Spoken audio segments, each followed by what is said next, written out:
What's up? What's up, everybody? Today, I'm going live with the one and only Tina Caul. Tina Caul is a TEDx speaker. She's helping real estate agents scale to 7 figures in multiple ways through team building and leverage. She has over 780 realtors on her international eXp Realty team. She has 490 closed homes, and she's personally sold over 130 homes year to date for the last 4 years. Join me right after this to listen to Tina Caul. My name is Nick Krem, and if you're a real estate agent, my goal is to help you scale your business using social media, video, and your smartphone. Go to realestatecontentgroup.com. Join me on our free weekly mastermind where I'll teach you my organic strategies that help me scale my global real estate media company to over 10 countries and all 50 states. If you want to start treating your social media like a business and learn how to convert your audience into clients, claim your free spot at realestatecontentgroup.com. You know, Tina, it's funny. I'm always one to jump into things and figure out as we go. And right now, I just realized, I'm like, crap, where are the notes for Tina's information right here at the beginning? So as I'm playing the video, I'm still like, all right, I'm making notes for next. I'm like, have the notes right on the screen next time. I know. I was like, you're like, she has 490 homes. I don't know how long and when. Right. I'm trying to go back and forth. But what's going on, Tina? It's always great to have you on the show and talk about more about what you're doing. And I swear, every time you come on, you're always doing something new. Something new. Yeah. Yeah. you gotta evolve in life. So. Right. So what I want to talk about is a little bit more about your journey, because, you know, we always look at individuals like what you're doing right now is unheard of. Right? What you're doing right now is amazing. In this group of honey badgers, you know, you're at the very top. But where did you get started in real estate? Like, how did you start? How did I start? Well, I fell into it. I think a lot of real estate agents fall into it. Right. They fall into it usually as a second or third career. I just got lucky to fall into it when I was 23, right out of falling out of college. Really? So, you're 23? I was 23. I'm 43. But so I was just a young buck and I didn't know what to do. And college just wasn't my thing. I wasn't finding a connection. My husband and I, at the time, fiance, we were buying a house and our real estate agent basically lured me into real estate. And that's how Right. And then, like, talk to me about, like, your experience at the beginning, right? Were you just coming out the gate swinging? Were you figuring things out? What was the toughest part about getting to that next level in your career? You know, I think in the beginning, I was very resourceful. I grew up in Michigan, so I had a big sphere, right? I'm Greek and Italian. We know a lot of people, and they'd be like, oh, Martina got her license, use her. You know, so my family was big supporters, and my friends. I remember that I would, Google, how to be a real estate agent. I found a for sale by owner booklet that I printed back then. And it was how, if you're going to sell your home on your own, how to do the work of a real estate agent. It was like a grueling long book of how to be successful selling your home on your own. And I dropped that off. And my first 3 or 4 listings were for sale by owner listings. So I found a little niche. And I sold, I don't know, at the time I was one of the top newer agents at the office. And from there, I morphed into the 7 or 8 people that were in my office. And the top producers at the time there did 25 to 30 deals a year. And that's what I became. And, I was making 150 grand 20 years ago. That was a lot of money. Yeah.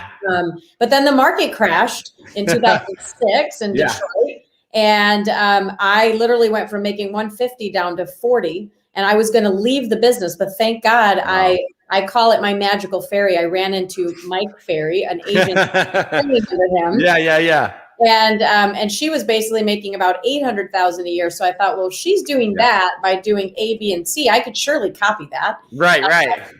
So you rip off and duplicate and you put in the work and somebody gives you the roadmap. I wasn't afraid of work. And I adapted to learning how to call expireds and FSBOs, and my business got back up to 150. Yeah. And then we decided to up and move to North Carolina because we had big.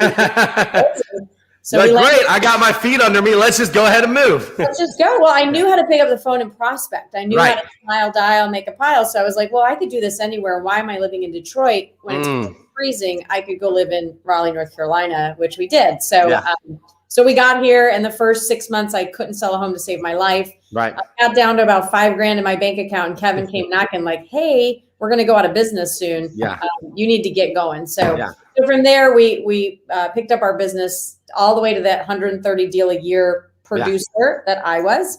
And that's when I think the wheels fell off and I needed to organically grow a team. So right. So it's great how you're like, man, I got my feet under me right when you're doing great, and you move there, and then you're like, all right, you're back to square one. What was one of the hardest things to transition to an absolutely new market that on paper it looks like you had everything, but when you got there, it was, I mean, you can only learn that through experience or someone else who's experienced it. That's it. Real estate's sort of like, you grow up in an area, and part of your knowledge that you bring to people is the fact that you know where you are, right? You know the school systems, you know how the communities work. Yeah. I literally plucked myself into a new community. I couldn't get out of my driveway without GPS. So I was very intimidated. In fact, it messed with my brain so much that first 6 months, I couldn't sell a home to save my life. Yeah. And I was afraid of prospecting. I was afraid of getting on the phones because the accents down here bugged me too. I was like, I can't understand you. And that's accents in North Carolina? There were some accents in North Carolina. So I just couldn't break through that in my mind. And I had a lot of fear. And so Kevin was like, if you don't get going, we're going to be having to move back to Michigan. So after that, that was your big motivation. You're like, I'm not going back to Michigan. It's too cold. I'm not going back. Yeah, it was too cold. And so I think you kind of bust through the fear. So the hard part was I didn't know what I didn't know. I would call everywhere. And I remember agents in my office, they were like, wow, how did you get that listing over there inside the Beltline? Because Cary agents, that's the city we live in, don't have to sell homes there. And I said, well, I don't even know what that is. I just smile dial in front of people. So they almost had limiting beliefs. So I actually just took action. I took tremendous action and just, became successful in listing and selling homes because you just made a giant mess of it. And you're like, I'm just going to call all these homes. They're in there filtering out all these counties, these areas because of that limiting belief. You didn't know better. They could be 2 hours away, but you're just dialing away on the phone. They were 15 minutes away. And they really?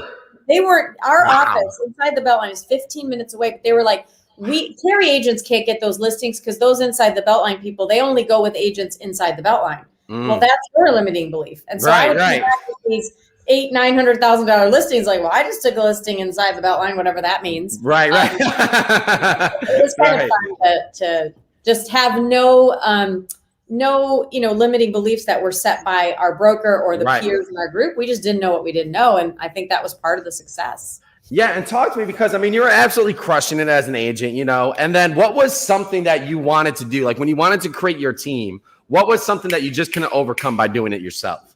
I think as you go through the years, like when I look at the first 7 years in my business, I was happy. I did everything. I was the transaction coordinator, the marketing. I did it all. I did all the jobs. Right. When I got to North Carolina, I hired my first assistant. I was like, oh, leverage. This is amazing. Right. Kevin was the field manager, so I no longer had to go put lock boxes on. Right. I hired my first buyer's agent and gave most of my buyer deals away. And it was like, wow, I don't have to work on the weekends. Yeah. So when you sell 130 homes every single year repeatedly, the problem is you have no time. You're connected to this 24/7. Yeah. You are no longer present in your family's life. Yeah. And you're miserable. And even though you love your business, you're miserable. So I was like, there's got to be a better way. And I kept looking at agents that were running teams and I admired them. Yeah. I didn't understand the misery they were going through. Yeah.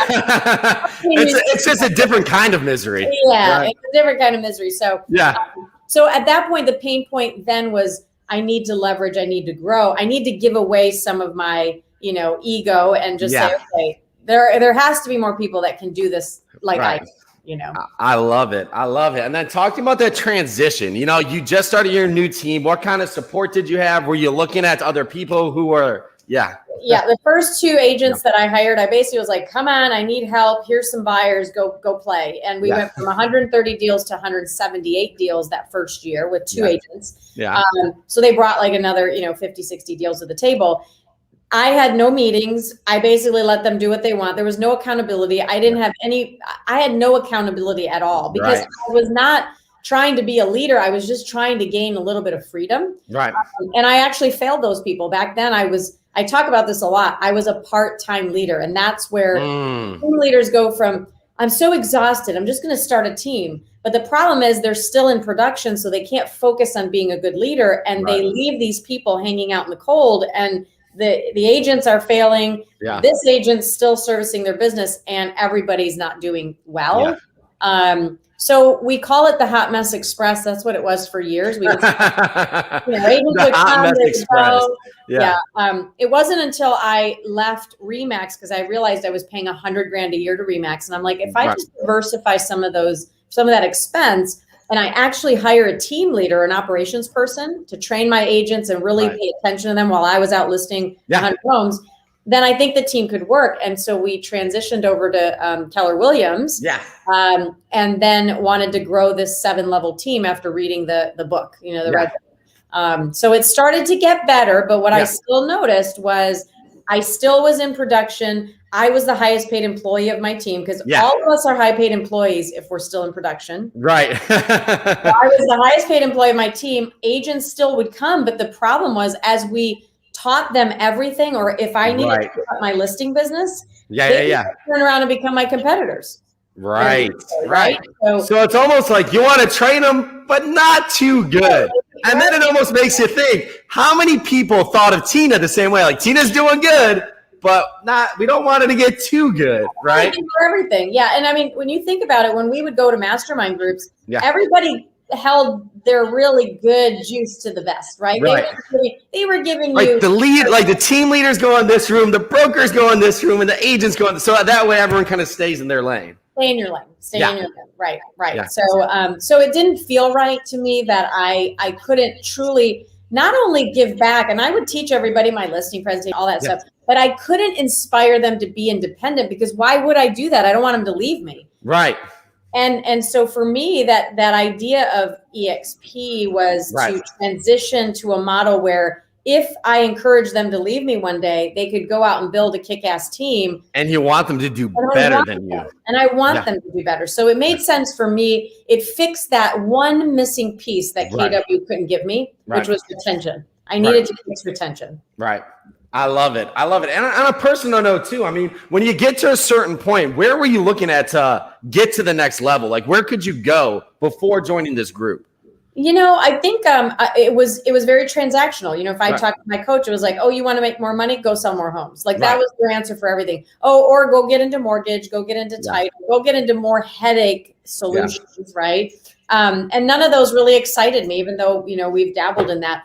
So instead, my mind was, okay, I'm going to go buy real estate. I bought 5 rental properties. Those became a headache. They were expensive. And by the time I paid my mortgage and had the crumbs left over, I was like, $300 a month, like that's. And you're looking at this like this headache is not. I was getting these to get rid of a headache, and it just gave me a different headache. Well, it gave me a different headache, but I realized at that moment, okay, I need like 75 of these to pay off in 20 years, and then in 20 years, when I'm 63, I'm going to have 20 properties paid for, which is cool. And properties will bring in 40, 50 grand a month. That's an awesome retirement plan. But it's a long-term plan. When I looked at, if I got hit by a bus today, how much money do I have coming in to feed my family? It's zero if we don't go sell a house. So I actually was looking for strategies to invest, and I was going to buy mobile home parks. Before EXP. Really? Mm-hmm. Yeah. You still thinking about that? Well, now, because I have a lot of EXP money to invest. But yeah, I was this close to buying a $1.2 million property, and it would net cash flow me $6,000 a month. So I figured if I did that 2 or 3 times, which is $3 or $4 million, I would have a cash flow of about $15,000 a month, which was great because I could do it today. But I had to take on a lot of debt. That's a lot of capital risk, right? To do that. So thank God I was saved by my sponsor who bugged the crap out of me. Oh yes, I believe she did. She did. Yeah. Oh, he did? No, she. Oh, I thought. Yeah, I was gonna say. I thought I had that correct. Yeah. So she bugged me, and she would call me about EXP, and I. In my area, it wasn't big. There were just a few agents. They hadn't made a lot of noise about it at all. They didn't call me about it. And so, it wasn't on my radar. And when she told me about it, it sounded like a discount agency. I didn't like the logo. It was not vibing with me. And I was like, Michelle, no, it's just not for me. But she stayed on me for a couple months. And basically by month 2, I ended up watching a video of Rob Flick. Yeah, I know that one. And when I watched those 2 videos, light bulbs, were going off and I couldn't sleep. I think Jay Kinder calls it EXP brain. You know, you just don't sleep. You call your accountants and they're like, yeah, no, this is legit. This all works. Yeah. So it cured a lot of problems for me. And it was a fun new adventure to breathe some new life back into our business. I love it. I love it. Well, Tina, I appreciate you coming on, sharing part of your journey too. And I'll tell you what, my big get from what you were talking about too is that part-time leadership, right? Yeah. It's like, we don't like to admit it. So I'm glad you're able to share that. When you really look at it, it's like, if I'm not 100% a leader, I am part-time, right? Exactly. And I think a great part about this group that we have, the Honey Badgers, is we have so many great leaders who are specialists in their area. So now I don't have to diversify and be average at everything. I can stay in my lane and be a great video person. Oh, you want to get the listing presentation? Go watch Tina's video. Exactly. Oh, you want to go do this? Go talk to that person. So I appreciate you. I mean, joining this one big fire, joining the group to bring your expertise and just hear more about your journey. I love it. I love it. Well, I've had so much fun. I've learned so much. My business went from 72 million to 200 million just because of this group. I mean, that's 26 months later. So just the revenue from the business side, everything else is icing on the cake. Right. In the business, right? I love it. Yeah. I love it. And as always, we're just a call away. I just hit you up. You're like, yep, you got into the calendar about 4 days later and we're coming on the show. And I'll tell you what, we have partners all across the world that we can call up just like that.